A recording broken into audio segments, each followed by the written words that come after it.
And then there were six. 6 teams in the TVC enter the week inching closer to a state title. The Spartans take the second seed to Triple OT in an all-time thriller. The Lady Tomcats have a chance to avenge their loss over South Webster, and we see how a father-daughter relationship translates on the court. All this and more on episode 7 of Hardwood Heroes, which starts right now.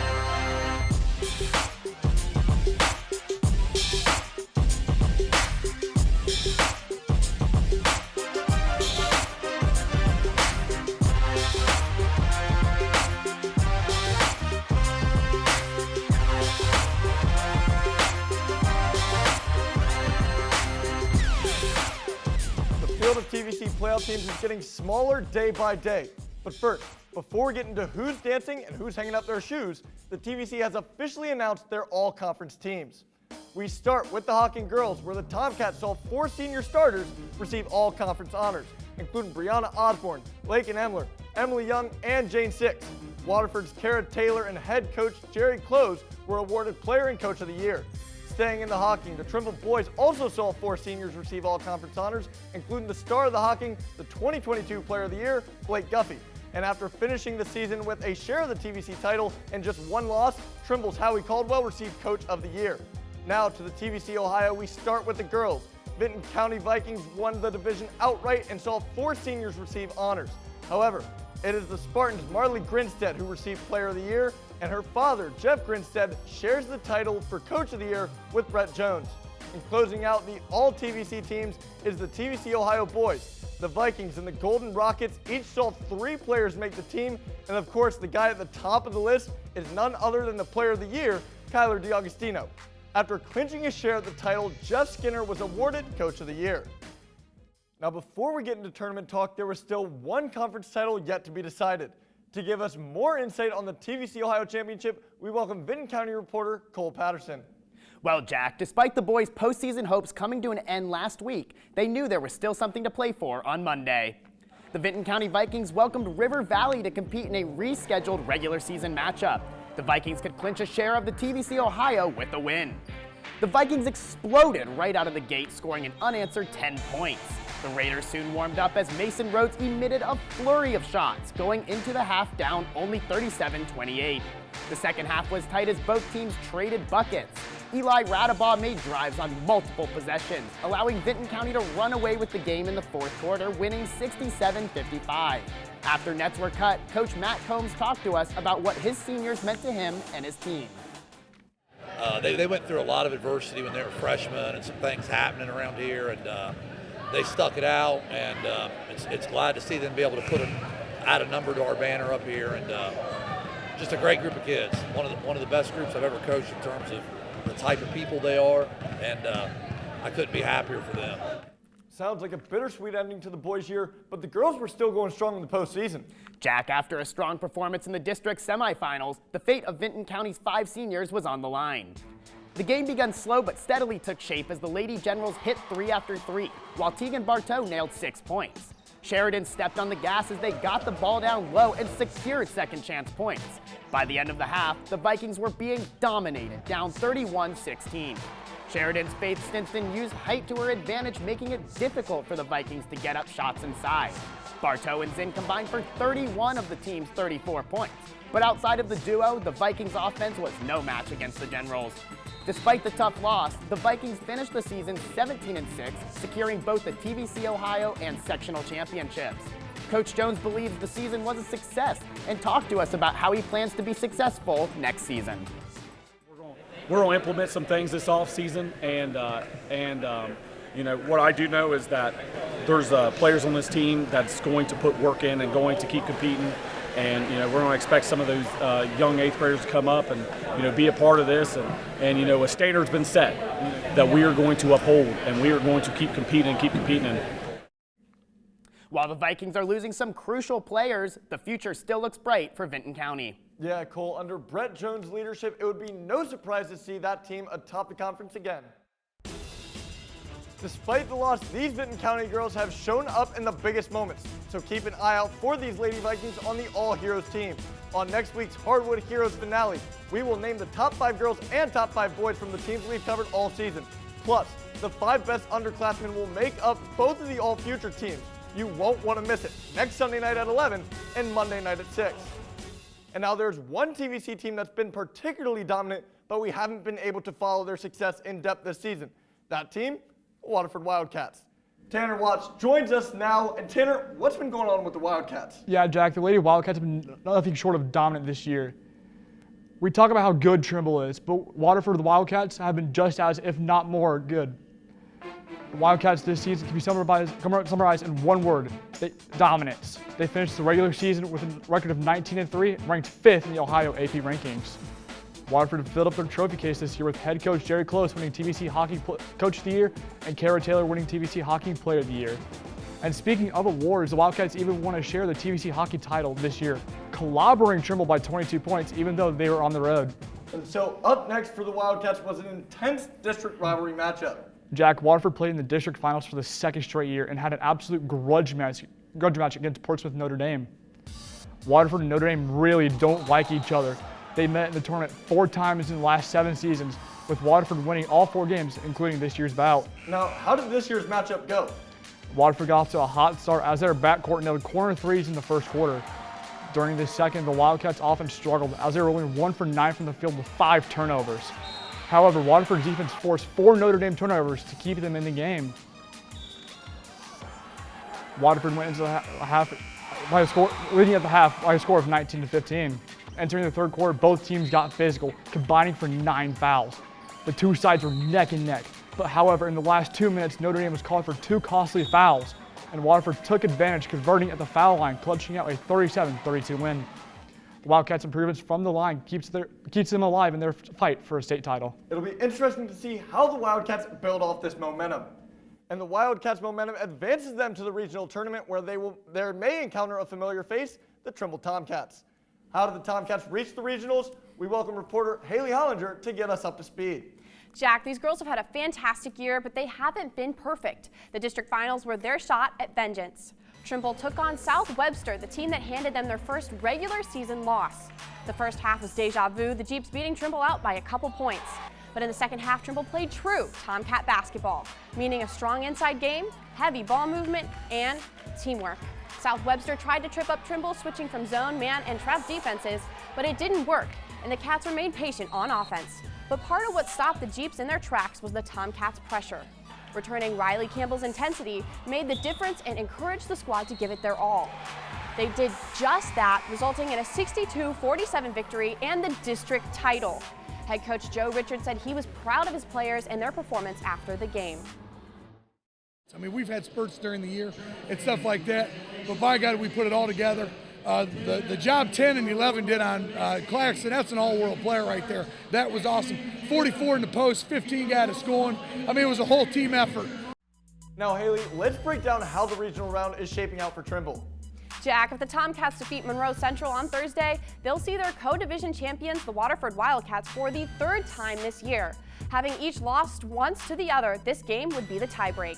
Now, the girls aren't the only pack of Tomcats that are still fighting. However, the boys were faced with quite a scare.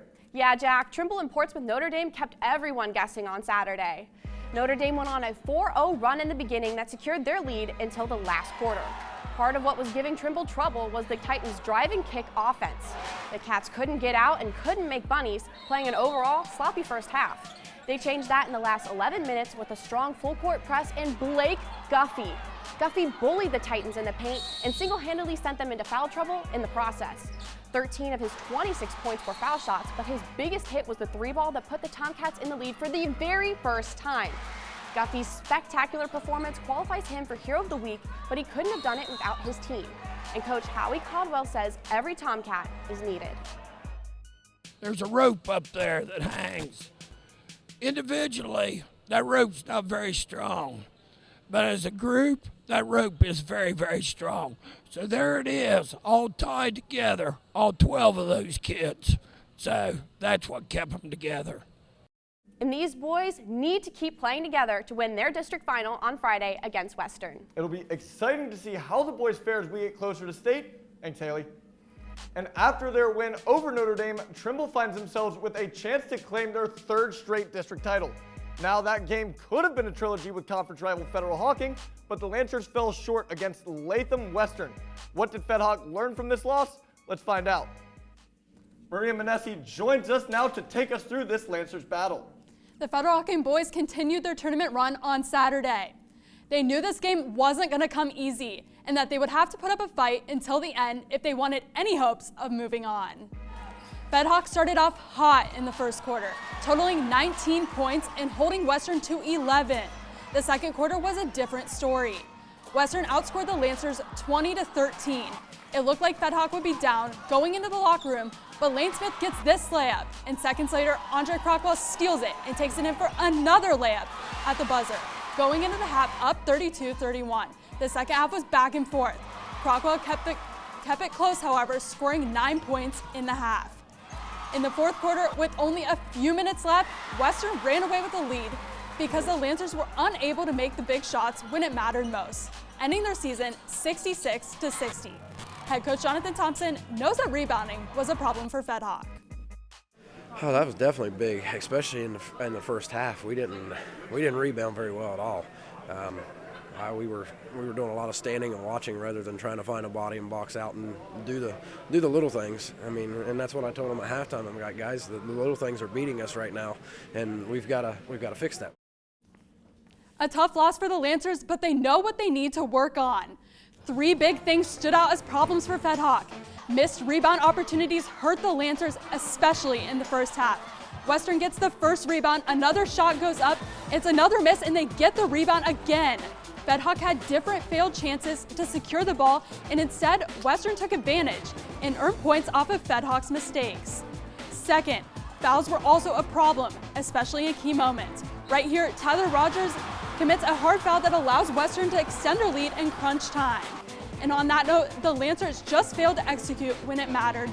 You see Fed Hawk force a Western turnover with just a minute left to play. The Lancers get one last chance. Andre Crockwell attempts a 3-point shot and missed, but got his own rebound. He'll pass the ball to Lane Smith, and that one's not going to make it either. Especially in the fourth quarter, Fed Hawk kept forcing 3-pointers. They couldn't get the right plays going at the right times, and players were pressured to take risky shots. With this devastating loss, the Lancer season is officially over, and they say goodbye to 5 crucial seniors. We'll have to see how the Lancers rebuild after the season. Thanks, Maria. And there's still more playoff action to come. The Alexander boys had an intense matchup with the second seed Fairland for a trip to the district finals. We'll also take an inside look at 2 important pieces of the Alexander family and how the father-daughter relationship affects life on the court. Stick around. But first, let's look back at the seasons for the rest of the TVC. And what better way than to see what's popping in Pomeroy? We welcome Meigs reporter Sullivan Beach. Thanks, Jack. Both the girls' and boys' Marauder seasons came to an end this week. However, after speaking with both teams earlier this week, things are looking up for the younger players thanks to the legacy that Mallory Hawley and Coulter Cleland left behind. With both the girls' and boys' Marauder seasons coming to a close, Coulter Cleland and Mallory Hawley both finished off with outstanding seasons and impacted the rest of their team on and off the court. While greatness on the basketball court often just comes from pure talent, each of them have much more to offer to their team and coaches than talent alone. I first spoke with Coulter, asking him about his relationship with the rest of the team, and he said, super close. I haven't had a closer team, I don't think, with all 11 guys on the varsity team. Like, we all play Xbox with each other, we're all hanging out, going to get food, stuff like that, and we have a great time whenever we're together. After I got a chance to speak with Coulter, I wanted to hear what kind of imprint Coach Hill thinks Coulter left on the program and what an up-and-coming sophomore like Braylon Harrison can learn from him. Well, I tell you, when you have a player like Coulter Cleland has been for 4 years here at Meigs High School, it's been a special ride, and he's left an imprint on the program that I think a guy like Braylon Harrison can step right in and fit those shoes. I spoke with Mallory later in the week and asked her about the boys' success and how her and Coulter have learned from each other's growth over the years. Me and Coulter have been playing together since like 2nd grade, and we always compete. We're always trying to compete, and no matter what we do, we could just be tossing football at the beach or something, and it wouldn't matter. We would always try to push each other and get ourselves better. I also asked Coach Hudson the same question about the impact he thinks Mallory had on the other players. It's always good when you have older players that can, awaken the younger players up so that they kind of can do that when they get older and then it just kind of keeps snowballing. By the end of the week, I could tell that Mallory and Coulter have formed a special relationship with their coaches, teammates, and each other that will help the program for years to come. For Hardwood Heroes, I'm Sully Beach. Both Coulter Cleland and Mallory Hawley were named to the All-TVC team. And speaking of the All-TVC team, we welcome Athens reporter Caleb McCleskey to talk about the Bulldogs, who also received this honor. Yeah, Jack. 3 senior players from Athens basketball teams are able to cap off their careers with this monumental achievement. And who were these 3 players to get this honor? To start off with the boys team, their very own Derek Welch was able to get the honor. Welch is the starting center for the Bulldogs. The senior is known for his ability to post it up in the paint and secure rebounds on both ends of the floor. This season, Welch averaged 14 points, 11 rebounds, and at least 2 blocks per game. That sounds like an amazing season for him, but what about the Lady Bulldogs? Who made that list? The first Lady Bulldog to get this award was their own Harper Bennett. Bennett was one of the leaders for Athens this season as she always put the team first. Her focus on getting rebounds and making assists on offense showed why she is an unselfish player. Defensively, she did the dirty work for her team, gathering loose balls and steals to lighten the load for her teammates. That's awesome for her, Caleb, but who was the last Bulldog to make the All-TVC team? The other Lady Bulldog to make the All-TVC team was Bailey Davis. Davis was known for being a spot-up shooter because she made it rain from beyond the arc. She was the most efficient shooter on the court, leading the team in 3-pointers made. Davis also embraced her role of being the glue for the Bulldogs. Her positivity and leadership kept everyone connected on and off the floor, even when certain games seemed out of reach. With these 3 seniors graduating, their impact will hopefully inspire their younger teammates to make the list next season. Yeah, it'll be interesting to see. Thanks for the great work, Caleb. Much like the Bulldogs, another team that has benefited from the stellar performance of their seniors, the Eastern Eagles. To talk about the players' impacts, we welcome Eastern reporter Zach Mothersbaugh. Yeah, Jack, one of those seniors, Bryce Newland, brought the energy to this team on the defensive end. As a team, Eastern fed off that energy early in games, and their defense has shown lots of potential. However, all throughout this season, the defense has struggled in the second half. We'll start in the low-scoring first half against Waterford. Eastern was able to glue themselves to the ball handlers, enough so that Holden Daly had to push off on Braden O'Brien to create space, giving the Eagles possession. But in the second half, Eastern went on to allow 38 points, double what they allowed in the first half. Here, Waterford beats Connor Nolan off the dribble and puts the defense in a tough position. Trey Hill is too far to give quick help, and Isaiah Reed is too deep in the paint to contest a floater. This gives Waterford an easy 2. Now we'll move to the first quarter of their game against Trimble that ended in an 8-4 Eastern lead. Here, you can see the intense ball pressure. This was followed by an attempt from Blake Guffey to post up O'Brien, which was denied. That led to a near steal by Connor Nolan after the Tomcats tried to swing the ball around. Nolan then forced a tough pass inside that was stolen by Ethan Short. Later in the game, Eastern got caught with 3 guys crashing the inbound, leaving Tucker Dixon wide open. He finds a path all the way to the paint, where he dishes to Guffey for an easy lay-in. Eastern dropped this game 29-57. Even though they normally fell off in the second half of games, Eastern always gave full effort on the court. A lot of that was due to their senior leader, Bryce Newland. Newland is an aggressive playmaker, especially on the defensive side. He said that even when he's in his teammates' faces and getting them all fired up, it's all about picking them up at the end of the day. At practice, we always go, try as hard as you can because it just makes them better. And when someone gets irritated at you at practice, you're still family and everything, it's just making them better. Now, with Newland leaving, where will the Eagles get their leadership from? It's going to be a group effort between the upcoming seniors, but one name sticks out in particular, Jace Bullington. Bullington said he feels he can be the one to step up and lead this team. However, he also said it will take everyone to replace the energy that Newland will take with him. Sounds like the team is in good place moving forward. Thanks, Zach. Another senior that has left a huge impact on her team both on and off the court is Mackenzie Hurd. But Hurd has had a season unlike any other. To tell us more, we welcome Carl Blaylock. Jack, Mackenzie Hurd has been the Buckeyes' big player throughout the season, but has faced adversity in recent weeks. NY senior Mackenzie Hurd was having a fantastic season this year after losing last season due to a torn ACL. However, in a January game against Logan, Hurd tore her ACL again.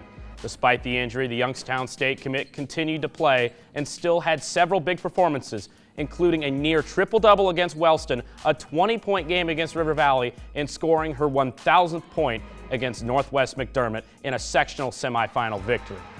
But why continue to play with this injury potentially jeopardizing her future career? Joining me in studio is Nelsonville-York Buckeye star Mackenzie Hurd. Mackenzie, thanks for joining us. Thanks for having me. So firstly, why did you decide to play through the pain? I decided to play through the pain because my doctors gave me the clearance and I wanted to help my team as much as I could going into the postseason. What was it like to play through that pain? The pain was actually minimal. I had maybe a day's worth of swelling but I just had to play through maybe my knee giving out.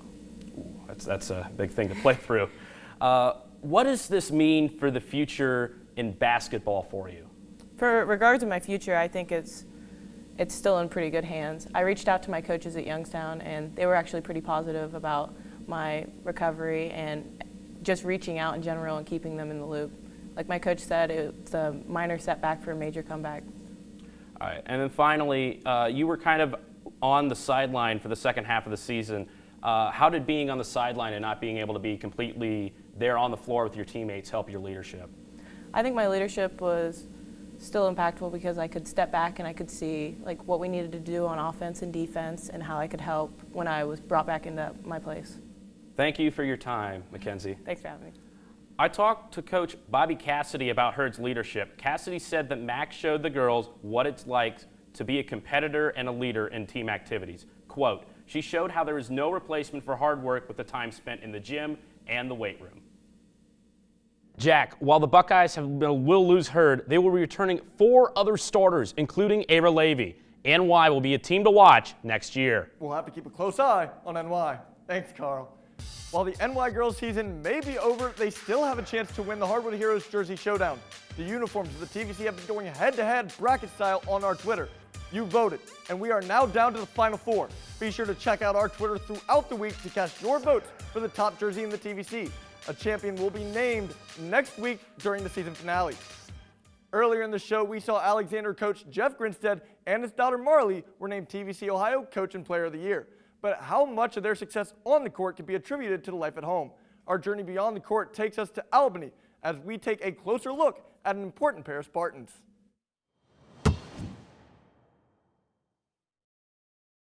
The bond between a parent and their child is one of the most special things in the world. For Alexander star Marley Grinstead and coach Jeff Grinstead, their connection grew into something bigger thanks to their mutual love for basketball. I've been into basketball since I can remember. I remember watching my sister play all the time, and he coached her, and it was just always basketball. My life has just been basketball since I was little.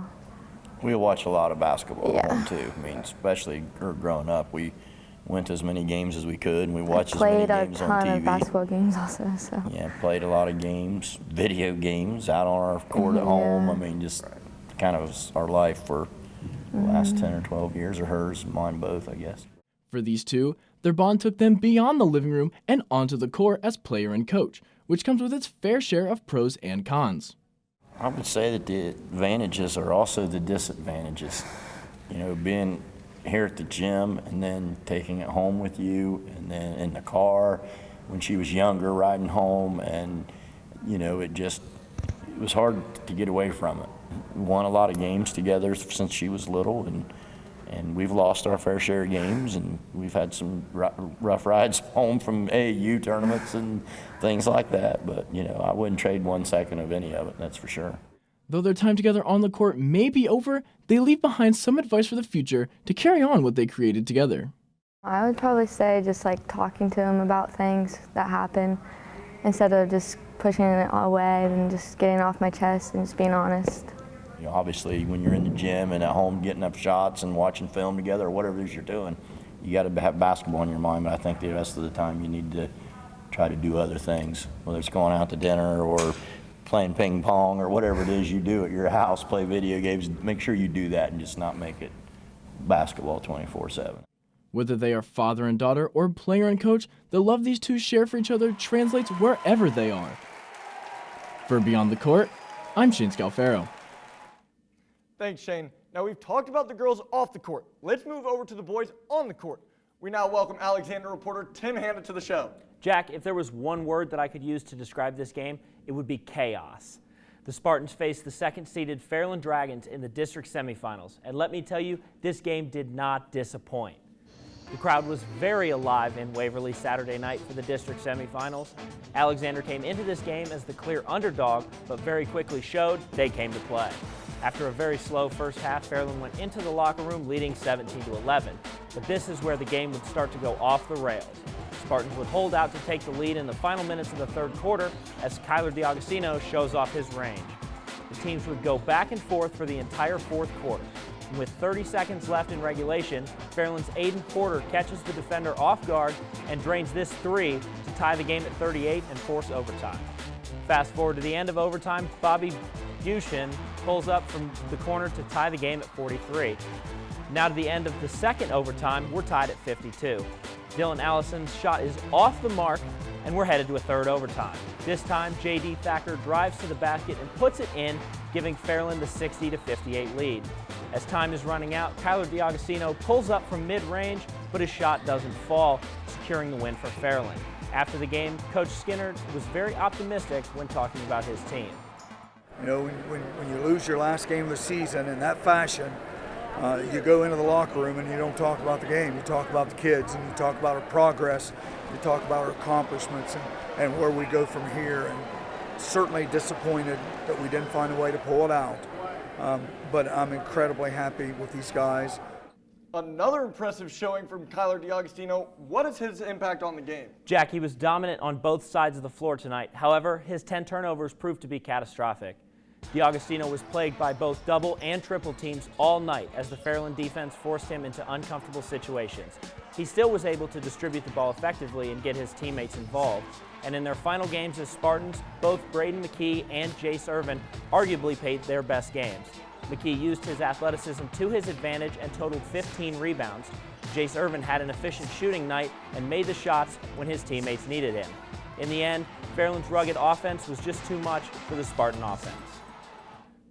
Alexander will confidently look to the future as they return 4 of their 5 starters next season. We'll be looking forward to seeing them develop and take that next step forward next season. Thanks, Tim. We have seen a crazy finish and some stellar performances, but now it's time to announce our final duo for Heroes of the Week. We start with the boys, and we had one of the most difficult decisions this season.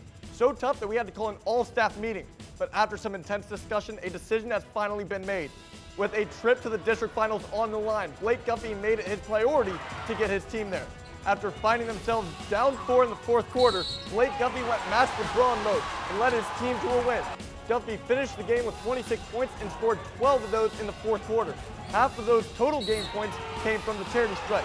Guffey proved his clutchness under the pressure, shooting 13 for 16 from the line. Guffey didn't just rely on putting points on the board to get him this award, though. Guffey owned the rebound game, pulling in a total of 15 boards. With the numbers Guffey puts up on a weekly basis, it's hard not to give him Hero of the Week. And now last week, we alluded to the idea that Trimble girls would be making back-to-back appearances as heroes. And this week, the Tomcats stayed true to that claim, as this girl showed out in a revenge game for the district title. After losing to South Webster early in the regular season, Jane Six came into this district final with revenge on her mind, and she showed up in a major way. Six led the game in scoring as she finished with 29 points and made a home for herself in the paint, taking advantage of mismatches down low. Not only did her mismatches lead to points on the board, Six completed the double-double by pulling in 14 rebounds, many of which led to second chance points. The rebound game is one of the most important factors in a team win, and to say Six controlled the boards would be a severe understatement. Now, we have seen some incredible performances all season, and while this may mark this final week of Hardwood Heroes, we are going to announce our TVC All Heroes next week. But that's all the time we've got for you right now. From all of us at Hardwood Heroes, we're reminding you to be heroic.